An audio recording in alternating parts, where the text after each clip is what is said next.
Hi gorgeous! Today's video is a very interesting one, and it was inspired by a lot of the historically accurate videos that I've made in the past.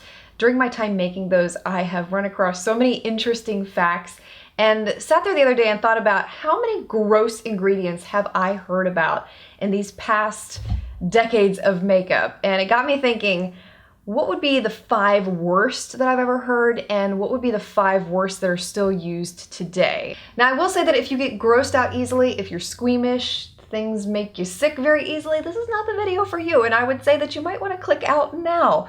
You have been warned. Now, if you've gotten this far in the video, all right, let's go on with the list. We'll start with the top 5 grossest ingredients from historical makeup. Number 5 comes from Cleopatra's era, which is a very interesting era if you've never read half of the ingredients that they used back then. It is said that Cleopatra used a mixture of ants, beetle's blood, and beeswax to plump her lips. Now, they also used crushed up beetles for certain makeup applications, and it is well known that even today, crushed up beetles are still used in lipstick.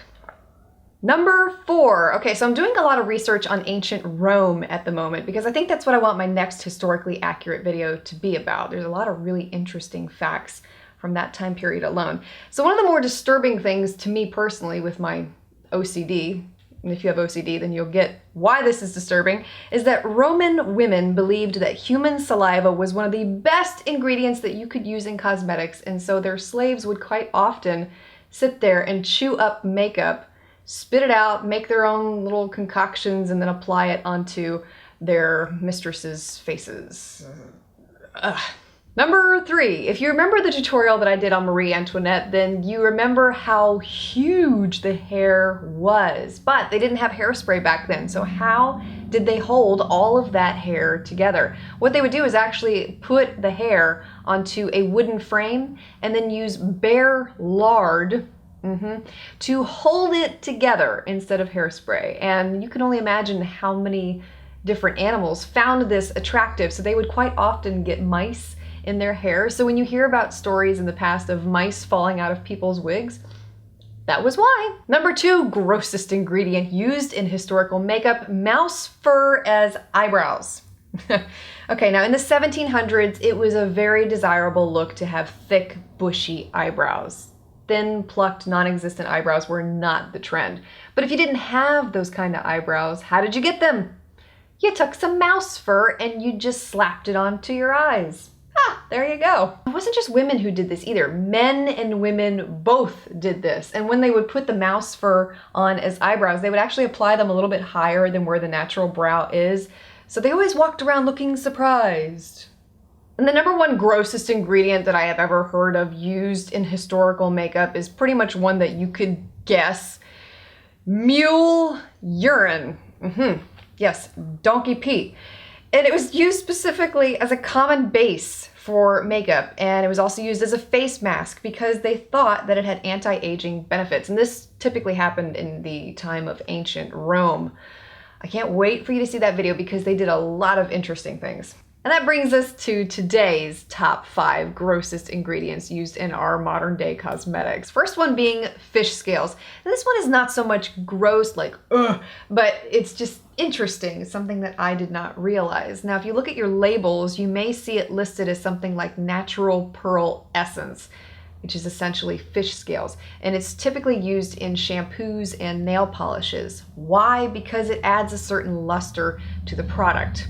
Makes sense when you think about it. Number 4, this is a little disturbing. Roadkill, also known as tallow. It's made by rendering animal fat, and they do use this in a variety of different products.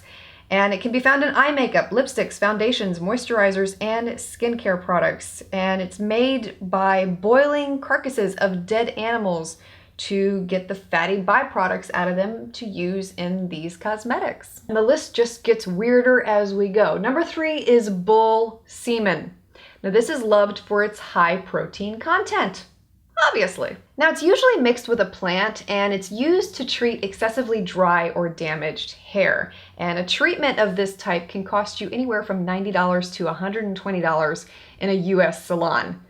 A US salon. See, when I first heard about this, I honestly thought it was something that was being done in South Korea, Japan, one of those countries that is usually on the forefront for doing stuff like this. I honestly was surprised to hear that it's being done in the US, but okay. Number 2 grossest ingredient used in today's modern day cosmetics is not so much gross as it is interesting: infant foreskin. It's used in moisturizers because it has a cell that promotes wound healing. So they really like the effects that it has on our skin in terms of anti-aging properties. One of the other things that I found so interesting about infant foreskin being used by cosmetic companies today is that they're using it to test products on that skin instead of lab rats, and they still get the same results to see how it would react on human skin without having to use innocent lab rats in tests. And the number 1 grossest ingredient used in modern day cosmetics is Nightingale droppings.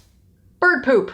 This is most often used in Japanese skincare products, and they claim that it gives the skin a brighter tone. Nightingale droppings are not a new concept. It's something that's been around for centuries, and it was actually used by geishas in their beauty rituals as a facial cleanser.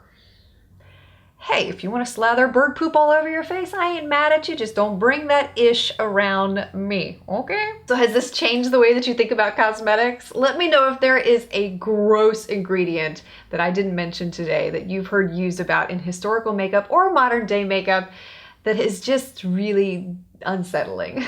I'd love to hear your comments. Thanks so much for watching. I hope you found this entertaining, helpful, whatever the case may be, and I'll see you next time.